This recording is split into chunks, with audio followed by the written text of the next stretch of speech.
sa kadya nga adlaw aten dia ginademdem kag ginapasalamatan ang diyang regalo kang Espiritu Santo sa simbahan kanaten tanan.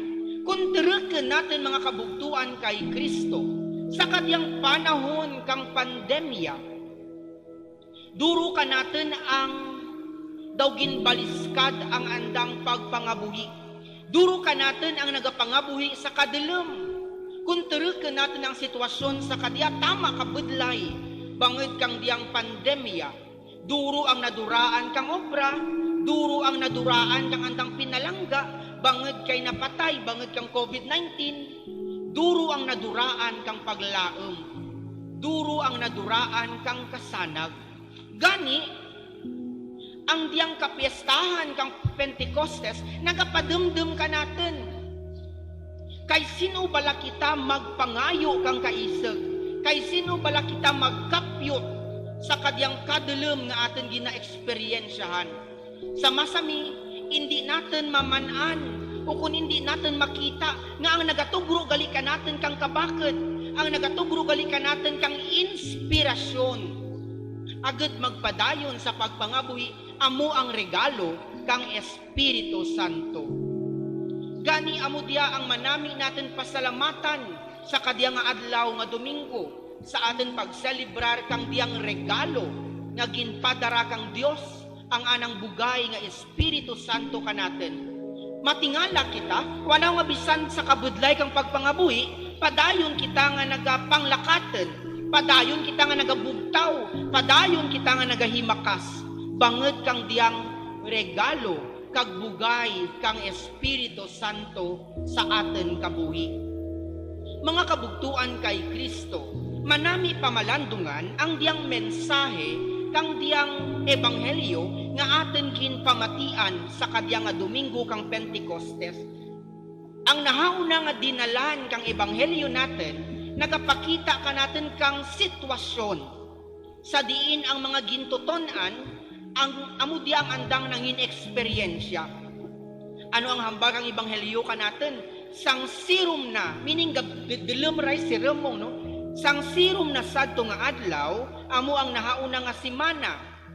Nagtipon sa isa ka balay ang mga gintutonan, nagatipon sanda. Pero ang manami, nagpanarangka sanda, bangod kay nahadlok sanda. Kung sayo doon pa mga kabugtuan kay Kristo, amo diya ang baratyagan kang mga gintutonan.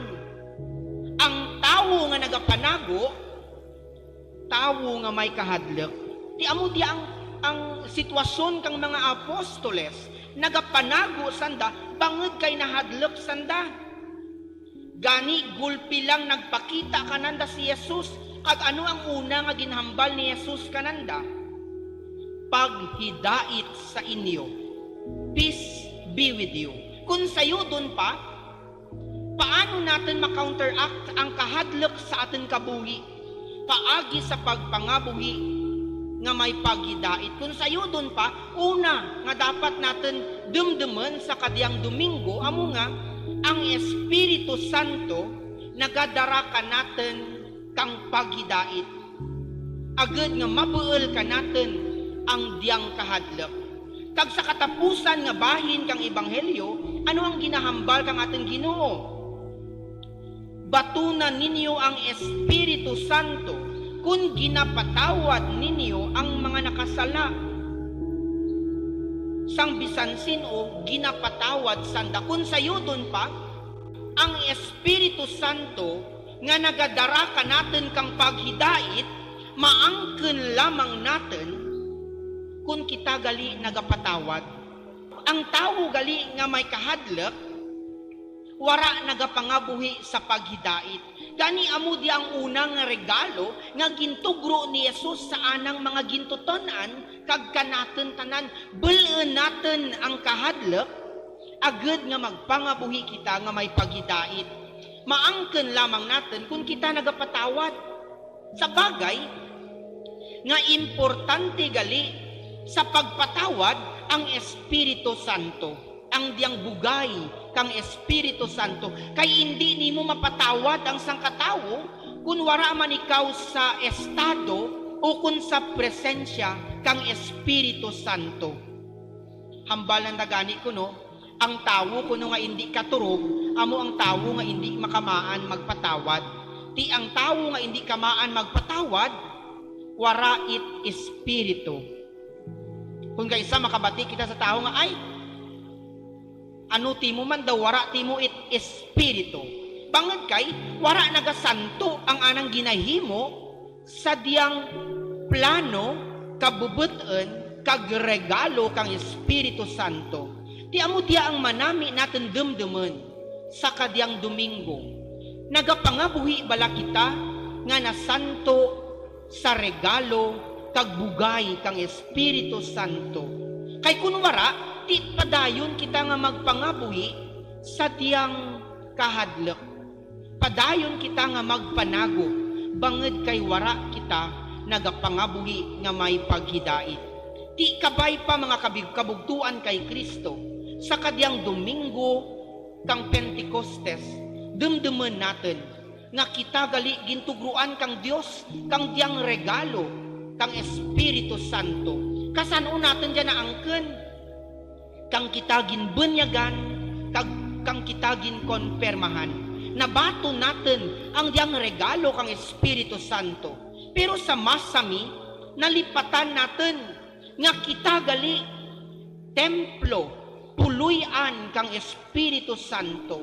Kani wara itrason nga magkahadlok kita bangit kay regyan ang presensya kang Espiritu Santo sa aten kaugalingan, sa aten lawas. Nangin templo kita kang Espiritu Santo. Pero sa masami nalipatan natin nga kita gali balay kang Dios. Banged kang presensya kang Espiritu Santo kanaten. Ikarwa mga kabugtuan kay Kristo, ang diyang regalo kang Espiritu Santo nagadara kanaten sa misyon. Hambal ni Jesus kang gintugruan sanda kang Dios kang diyang Espiritu Santo ginpadara sanda sa misyon sa pagbantala kang diyang mayad nga balita. Ti aten pangamuyuan sa kadiyang Domingo kang Espiritu Santo ang aten mga kaparian nga kabay nga parehas kang diyang mga gintutonan sa pagbato nanda kang diyang regalo kang Espiritu Santo.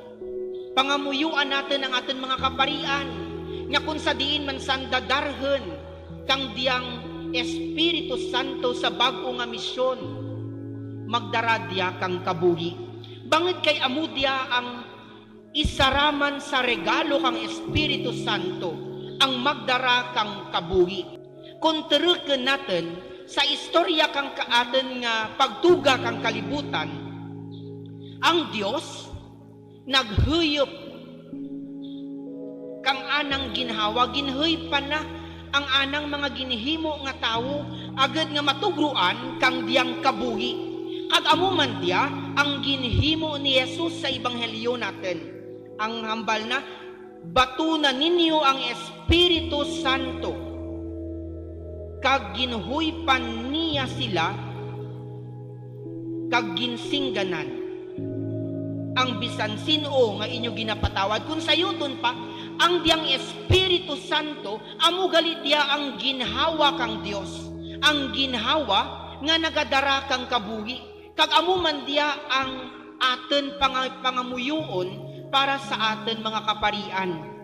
Nga kabay pa, nga sandaman magadara kang ginhawa kang Dios. Magadara kang ginhawa kang kabuhi. Ti, kung tereken natin, kung kaisa, kapin pa sa kadiyang panahon, ginatabunan ang aten bakba, ti hindi kita makaginhawa kamayat. Hindi kita makadara kang kabuhi, may tabon. Paano ba kita makasabat sa panawagan ni Jesus nga huypan kang ginhawa kang kabuhi? Ang diyang breath of God, ang diyang spirit, o kun ang diyang espiritu, galin sa Hebrew nga tinaga nga ruwa. Kung sayuton pa breath of God, ginhawa. Sa bagay, nga importante man sa kadiyang Domingo kang Pentecostes nga aton man pamalandungan kag demdemen ang diyang ginhawa kang Dios nga nagadara kang kabuhi ka natin ang diyang ruwa. Di kunterken natin sa kadiyang panahon banged kang diyang mga nagarapta nga mga fake news, mga hindi insakto nga istorya, mga kabutigan. Wala dyan nagadara ka natin sa paghidait, kundi nagadara dyan ka natin sa pag-inaway, nagadara dyan ka natin sa pagkabuhi nga may kahadlok, wala nagadara ka natin sa pagkabuhi. Kundi, manami man dyan nga pamalandungan natin ang diyang ruwa nga gintugro kang Diyos ka natin, nga nagadara kang kabuhi sa kada isara. Di kabay pa mga kabugtuan kay Kristo, sa kadyang pagdemdem natin kang diyang bugay kang Espiritu Santo sa aten kabuhi. Amudya ang panawagan nga aten dapat sabten. Ang diyang misyon nga gintugro ni Jesus ka natin, sa pagbaton natin kang diyang regalo kang Espiritu Santo, magdaradya ka natin kang paghidait. Ang paghidait nga nagadara kang pagpatawad sa kada isara, ang nagadara ka natin kang kalipay. Agad nga sa atin pagpatawad, magpangabuhi kita nga warait kahadlok. Kag sa atin pagpatawad, nagadara man dia kang bag-o nga kabuhi sa kada isara. Kabay pa, nga kita mangin parehas kang sangka baso. Nga pwede makabaton, sarang makabaton, kang diyang regalo kang Espiritu Santo. Parehas kang sangkabaso. Ang baso nga buta, hindi rin pwede masidlan kang grasya, hindi rin matubudan kang tubig, kundi ulaan natin, agad nga makasilid ang diyang grasya kang Espiritu ka natin, agad nga kita makatugro kang bag-o nga kabuhi sa kada isara.